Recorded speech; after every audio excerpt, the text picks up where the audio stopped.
Mark is out there some of the time, so I was out there with him. Yeah. Yes, we're all ready.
Tonight on CTV, learn about the renovations on Clark and how they may affect your class schedule.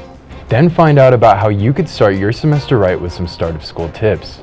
And finally, join our investigative reporters as they break down the facts of Colorado's recent wildfires. All this and more tonight on CTV.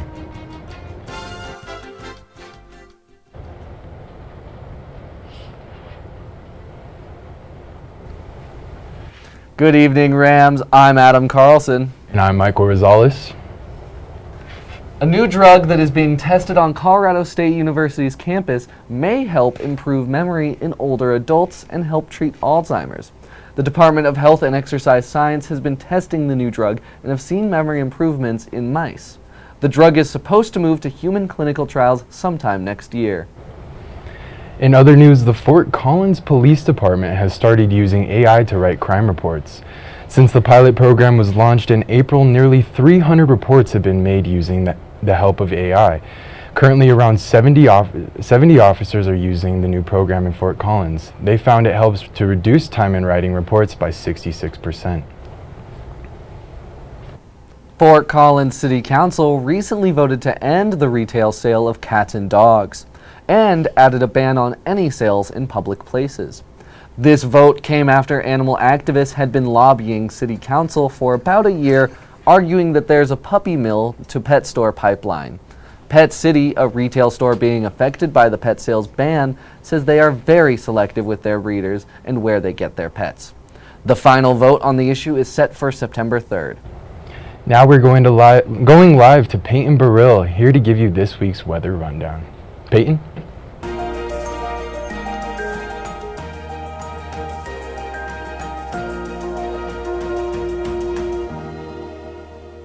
Thanks, Michael. Good evening, Rams. I'm Payton Barill, and I'm here to give you your first weather rundown of the year. Looking at today's forecast here in Fort Collins, it was a comfortable 78 degrees. We can expect some more warm weather heading into sunset, which will go down around 7:30 p.m. Our humidity is 26% and we'll have some light gusts of winds at 8 miles an hour. Now, looking at our overnight lows, looking at our I-75 corridor, it'll get warmer as you travel south with some temperatures in the low 60s. Over in the western slopes, it'll be a little cooler, Telluride and Alamosa in the 40s. Looking at the eastern plains, You'll see that we'll have some warmer temperatures, especially in Lamar, 61 degrees. Now we'll talk about tomorrow's forecast. Tomorrow in Fort Collins, we can expect another warm day. You might consider leaving your jacket at home as the high is 84 degrees and the low is 54 degrees. Our sunset will be again around 7:30 p.m. with some, again, lower humidity at 37%. It might be a little windy with gusts of wind around 9 miles an hour. Finally, for our 5-day forecast, we can look at an exciting weekend of sunshine with temperatures in the high 80s and low 90s. Temperatures might drop down on Tuesday later this week, getting to around 30 degrees, but warming back up. Should be a good sunny week, so look forward to some more nice weather. And that brings me to the end of our weather forecast. Tonight, back to you, Michael. Thanks, Peyton. This last weekend, the 25th annual Tour de Fat took place and had an impressive show out. On Saturday, people from all around northern Colorado gathered in costumes and rode their bikes to Fort Collins City Park for a full day of events. Tour de Fat is an annual bike party and festival hosted by the New Belgium Brewing Company. New Belgium had a costumed bike parade to offer in the morning with live music and drinks following for the rest of the day. All of the festival drink proceeds were gathered and distributed to 4 local nonprofit organizations, all of which support bicycle advocacy. Don't worry if you missed this year's Tour de Fat. This event takes place every mid to late August. That's all we have for you right now, but stick around because Adam and I will be right back with more news right after this break.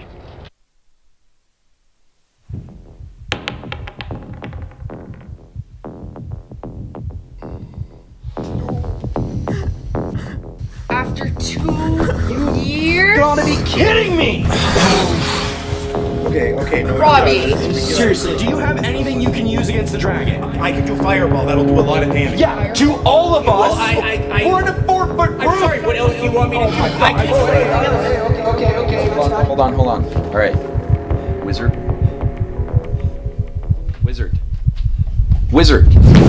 You gonna roll?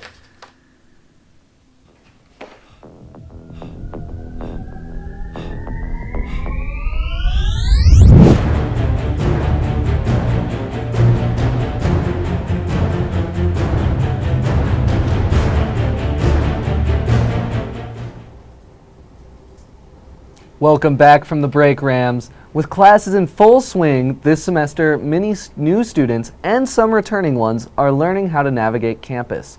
The Clark construction puts a considerable chunk of campus out of use, making many students take detours to get to class.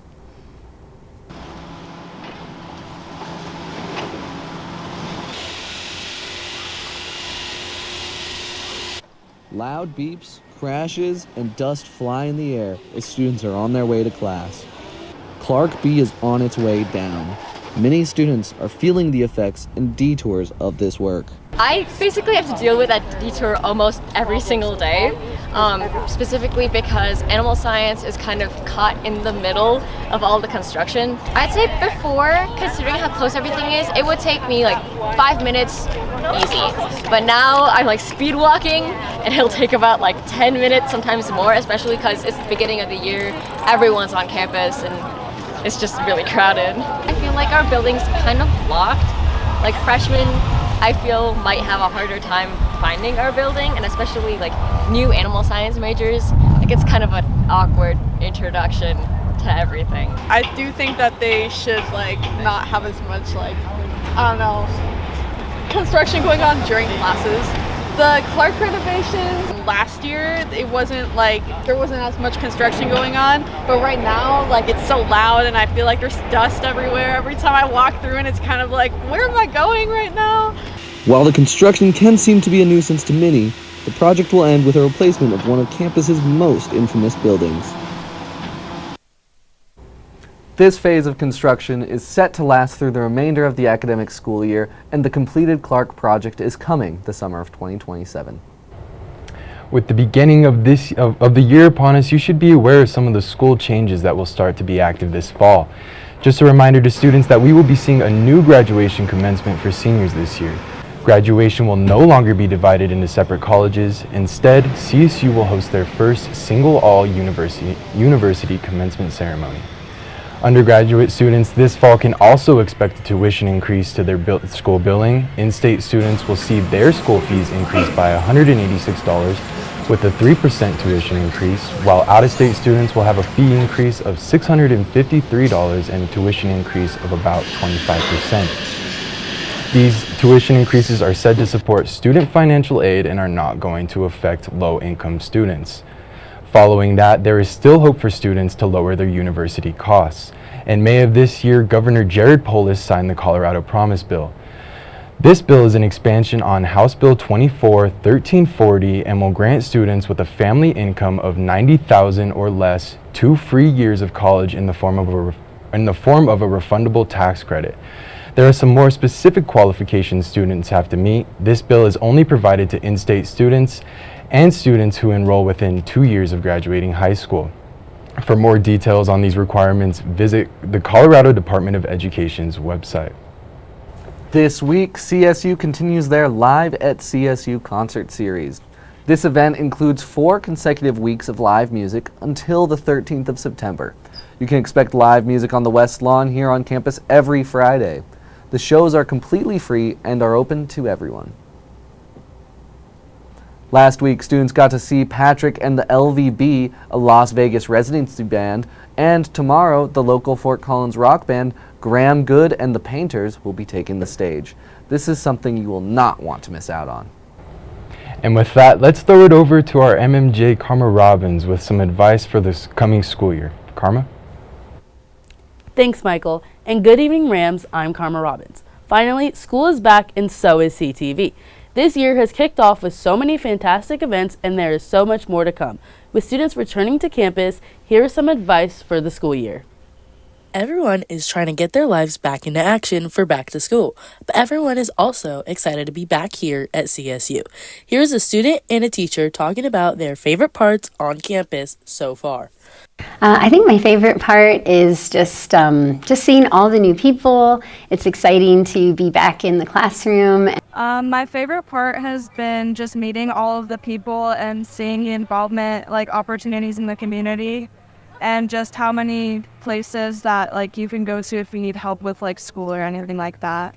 Being back to school means classes, homework, and friends. But that's not all. CSU has brought people back together in so many ways.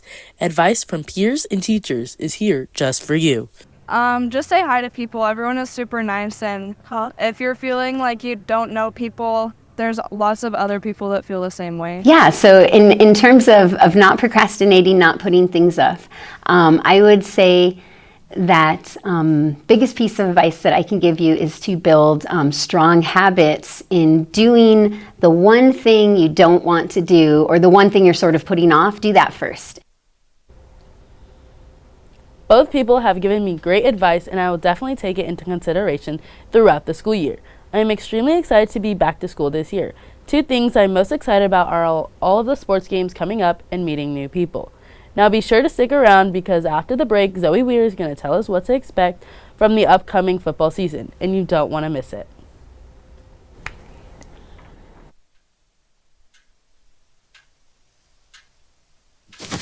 Awkward. I'm the awkward silence. You try to avoid me, then there I am again. But an awkward silence can be a great thing. Like Kelly here is about to demonstrate. You haven't really been yourself lately. Are you okay? Find out how you can help a friend with their mental health at seizetheawkward.org.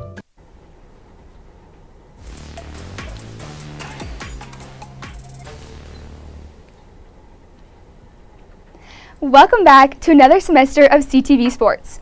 My name is Zoe Weir, and I am absolutely thrilled to dive into another year of CSU athletics. As many things as we could talk about right now, we have to dive into the crazy matchup this Saturday down in the Lone Star State and what the Rams are bringing with them. First things first, the CSU Rams have had a busy month preparing for the season. With the team making their daily deposits and the new additions to the squad, there seems to be a promising future ahead, and Coach Norvell is definitely on the same page. Coach speaks on the new ways of fall camp and heading into the season opener. Like every team in America, we're really looking forward to starting our season this week. We've had a good camp. done a lot of things differently than we've done in our preparation, and I'm really anxious to see how that correlates to our play on the field. We've got a lot of experienced players back. We have a lot of newcomers that we've injected into this roster that we've worked hard with this last month in training camp. And I'm just really pleased with where we're at right now. But I'm anxious to get going and looking forward to this first opportunity. Now that we know where Coach Novella's at as we start the season, let's take a look at CSU's key players who are expected to make an impact down in Cowboy Country. Starting with the Rams' starting QB, Braden Fowler-Nicolosi. Fowler-Nicolosi is heading into his second season being the starter for the Green and Gold. Last season, he threw for 3,460 yards, 22 touchdowns, and 16 interceptions. Now, don't let these numbers set the stage. After having a year under his belt and going to play his first game of the season in his home state, Fowler-Nicolosi is expected to have a great year. Moving on to his key targets this year. Torrey Horton and Dylan Goffney seem to be the duo that's going to be celebrating in the end zone together. Horton returns for his final year at CSU and is looking to show up and show out once again. Last season, Horton recorded 96 receptions, 1,136 yards, and a whopping 8 touchdowns. The Rams will be using this powerhouse all season long. A more recent face to the Rams this season is senior Dylan Goffney. Goffney will also be heading back to his roots down in Texas. And although he was only able to record 23 receptions, 298 yards, and 2 touchdowns last season, it is evident we will start seeing a lot more of number 5. CSU has many more offensive threats heading down south with them. But for now, let's move on to defense. That dynamic duo is back again. Senior captains Henry Blackburn and Jack Howell are looking to stop the Longhorns and bring the leadership. Blackburn recorded 40 solo tackles last season with 3 interceptions, while Howell was able to get an astonishing 50 solo tackles with 1 interception. This duet is setting high expectations this year, and it all starts in just 2 days for these seniors. And lastly, but certainly not least, if we're talking about defense, we can't skip out on Chase Wilson and Boom Jock. Wilson joins Blackburn and Howell as a captain this season. In fact, the Rams have 4 of the 6 team captains as defensive players. And if that doesn't speak on the leadership and power on the security of the Rams, I don't know what does. Linebacker Chase Wilson put up 44 solo tackles with 4 sacks last season. And now that the Rams no longer have Mo Kamara to stop the signal caller, it looks like Wilson is going to have to fill those shoes. Wilson's right-hand man this season is only a true sophomore, Boom Jock. Jack had 14 solo tackles as a freshman, and now the Green and Gold are looking to use this linebacker as a key player this season. Alright, now that we know a little bit about what the Rams will be using against the Longhorns, we have to mention CSU definitely has it in for them. I mean, Texas is coming in as the number 4 team in the country. They were 1 game short of being in the national championship game just last season. And plus, everything is bigger in Texas. And well, that is all I have for you guys tonight. Have a great rest of your evening, and I will see you guys next Thursday as we dive into CSU's first home game against our neighbor, Northern Colorado. And stick around. After the break, our investigative reporters will catch us up on all the recent wildfires. Living with someone you don't know on the other side of the wall is hard, especially if you don't know how to be a good roommate. The first thing that you'll want to do to be a good roommate is make sure that you always stay quiet.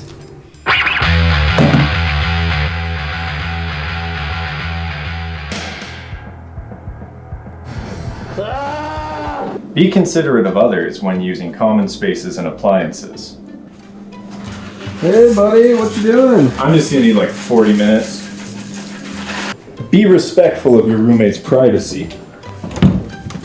Ugh, my bad. Finally, make sure that you clean up after yourself. Oh, fresh toothbrush.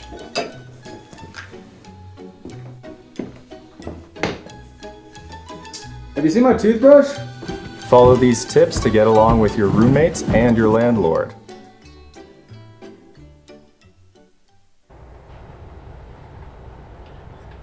Welcome back, Rams. I'm Bailey Borkowski.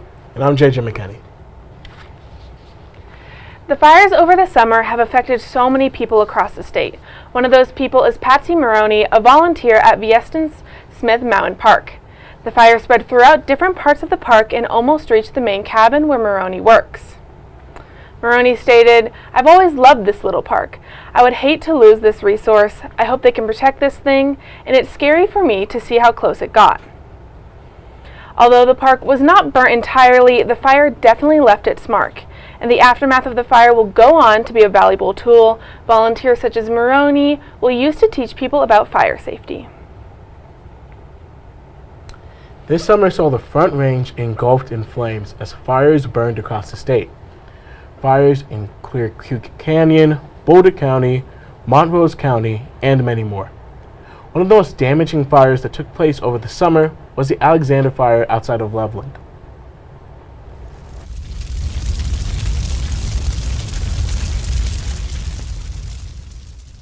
The fire burned nearly 10,000 acres of land and destroyed over 26 homes over the course of the late summer. Firefighters across northern Colorado and Larimer County went to combat the fires that investigators said were man-made. Loveland Fire Rescue Authority was one of the main stations involved in the wildfire containment. Battalion Chief Kevin Hessler was with LFRA when the fires hit the Front Range.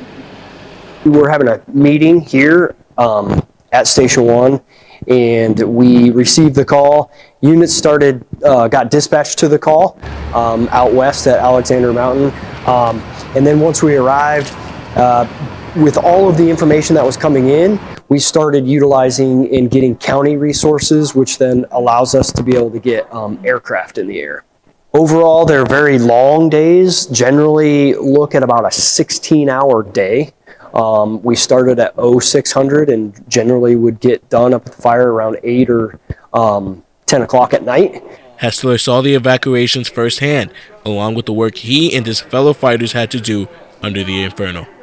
A lot of the work in the beginning was trying to get into the remote areas and identify where the fire was going, to see the path where it's going, which we were getting information from the aircraft, but also getting to those locations, determining how many houses were being threatened so that we could find out how many resources we needed to be able to protect those homes that are in the way of the fire. And then all those other agencies that come in is collectively working together as one big team to be able to take care of the fire as well.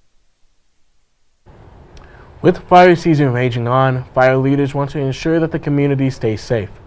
And Poudre Fire Authority has taken the initiative with the Community Wildfire Protection Plan to keep our homes safe. We'll try and execute what we put in the plan. Sometimes we don't get it all done. Sometimes we find something better that works down the road. So it can be a living document that we change and adjust to. It'll include a lot of that, but give folks a starting point so they have a degree of understanding, then to go out and educate. And that may be enough for many folks, but also give them resources to go out and continue educating themselves. In the wake of fires that burned across Larimer County this summer, community members have come together. With the work of Poudre Fire Authority, SWCA Environmental Agency, and many others, they're working on a new wildfire protection plan. Poudre Fire Authority Risk Reduction Specialist Matthew Snyder, along with PFA, has seen the dangers of wildfires. It needs the public to know how to stay safe. This is a comprehensive plan that fire departments update every 10 years for their district to help us better prepare for wildfire incidents and really empower residents within our district to take practical steps to make their property and their homes as safe as possible. The plan, which details strategies to mitigate the effects of fires in the area, receives updates to combat new challenges. Now, local fire authorities believe it's time for some safety changes. This is actually the third iteration of their CWPP. The first one was developed by Chief Butler in 2006 and then updated by him in 2011. Asked us to come in and help him provide an update to bring the plan more into current conditions and with current technology. And really important to update these things every decade to make sure we have the best plan possible to protect our communities. The plan is a constant work in progress, but Snyder and Poudre Fire Authority believe it can't be completed without one thing. People to know is that we need their input for the final draft of the CWPP. These residents really know their land and their communities best. A great CWPP is a team effort, not just between public entities, but also with our local partners. The open house and community protection plan are just steps in a plan to keep the community safe. Like Snyder said, There are many different ways that the community can do their part to prevent wildfires before they happen. Actions like developing emergency action plans, lowering fuel levels on your homes, and reducing man-made embers from ignitions such as man-made fires, lighters, and cigarettes can stop wildfires before they happen. You can go to firewise.org for more details on fire safety. Well, that's all the news we have for you tonight, Rams. Check out our YouTube channel for more content all week. Stay safe and have a great weekend.